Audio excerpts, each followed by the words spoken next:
A little bit about what to eat. We talked about reading labels, and that's to help you make a determination of what are the right products to select when you're in the supermarket. So tonight what we're going to talk about is how much you're eating, because this is one of the key components of the American diet. One of the key problems that I guarantee you every single one in this room has is that we eat too much. It's within our culture. We sit down and we engorge ourselves. We eat just way too much food. And so portion control is going to be a key component of your diet, because you might be eating all the right things, but you're just still eating way too much. And like we said before, weight loss is calories in, calories out. And if you're taking in too many calories, then all those calories you're working out when you're exercising it's not going to add up to weight loss. So you got to control your portions, and this is what we're going to talk about today. So we're going to start off with a question here. So I want to ask you guys, this is kind of like, if anyone remembers Scared Straight from the MTV back in the day, anybody? It's kind of like Scared Healthy here. Oh shoot, nobody saw that, right? So how many grams of fat are in a Burger King Double Whopper with cheese? Alright, okay, so it takes away the suspense a little bit, but I still got something to show you. So how much fat is 67 grams? You guys think you know? Well, I brought with me the amount of fat here in a Burger King Double Whopper with cheese. And so when you're ingesting a Double Whopper with cheese, what you're putting into your body and what's getting absorbed and then floating around in your blood vessels, eventually, after it gets through your liver, is all that.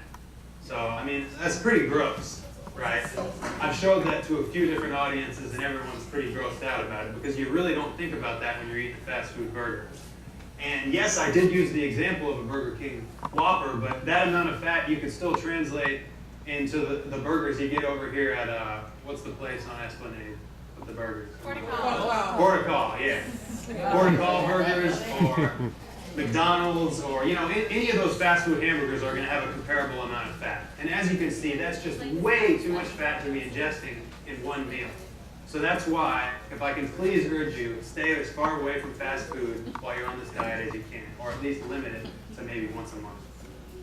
If we can, we're going to try to hold questions to the very end this time, if possible. Remember it, and we'll talk about it at the end.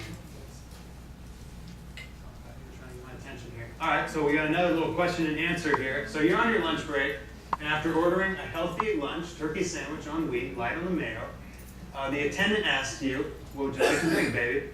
And keep it in mind the nutrition information that you learned at Don't Wait to Lose. You respond with what? "I'll have a Coke." Anybody? No. "I'll have a glass of OJ." No. Anybody? "Sweet tea for me?" No. "Lemonade, please." No. All right. I'll say none of them. Okay, all right, hold on. We're about to find out. So the answer is none of the above. And I threw a trick question at you here, and that's because when you're trying to eat healthy, especially in this city, there's a lot of trick questions. You show up for a lunch meeting one day, they're like, "Oh, we got lunch for you," and all it is just, maybe fried chicken, or they got donuts, or they got chili dogs, or something like what happened to us one day. And so there's so many situations where you might try to eat healthy and it's just physically impossible. And so that's why I'm throwing this at you, and you got to just work as hard as you can at it. But the point I'm going to make here is about sugared drinks, because that's another huge problem that we have in the American diet is the sugared drinks, the juice, the sweet tea, and the soda that we all drink. So juice, soda, and sweet tea have way too much sugar. A 2-liter bottle of Coke has 228 grams of sugar in it. And a 2-liter bottle of orange juice, right? We're all taught when we're younger, drink juice because it's healthy for you, right? Well, that actually has 300 grams of sugar. So that's more sugar than in a 2-liter bottle of Coke. So I've got another little demonstration here. And so, again, I want you to think about this the next time you decide you're going to have sweet tea or juice or soda. In that week or whatever, when you drink that 2-liter bottle of Coke or that carton of orange juice, this is the sugar that you're putting into your body. Oh. Wow. And this is all of what's in a 2-liter bottle of Coke or a carton of orange juice. we're going to try to hold the questions to the end, I'm sorry. And so, can anyone tell me how much protein is in a 2-liter bottle of Coke? No, right? How much fiber? Other vitamins and nutrients. So basically, all you're getting when you drink Coke, or even juice, yes, you're getting some vitamins and minerals with juice, but it's way too much sugar, so it outbalances it. So when you're drinking juice, soda, or sweet tea, I want you to think about this, because that's all you're getting, and that's all you're putting in your body.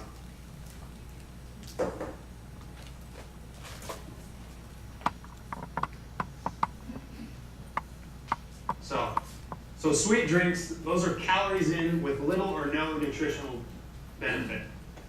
And what they do is they cause your blood sugar to rapidly spike.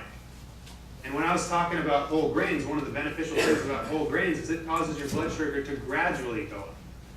And when sugar is in your blood at very high levels, it actually damages your blood vessels and damages several organs, including your eye, your kidneys, other organs as well. Another thing that blood sugar does is it causes your body to secrete large amounts of insulin. So I'm going to talk a little bit about how drinking sugared beverages and other things that cause your blood sugar to rapidly spike leads to what's called the pre-diabetic state. And that's something that's very important in the city because of the high incidence of diabetes in the city. So what happens when your blood sugar spikes up like that, so normally you have a small amount of insulin that is secreted by the pancreas. And what insulin is, it allows your tissues to use glucose, which is fuel. So your body can't take up glucose if it doesn't have insulin. So what happens first when you're drinking the sugary beverages is first your blood sugar spikes up here like this, and the insulin can't keep up. So your blood sugar stays high for a little while. And again, that damages organs, damages your blood vessels. Then what happens is your body goes, oh, I better secrete some insulin to get up with the blood sugar. So insulin goes up to a really high level. And so over time, what happens is you're secreting these large amounts of insulin. You have these big spikes in insulin, and your blood tissues go, oh, there's a lot of insulin floating around all the time.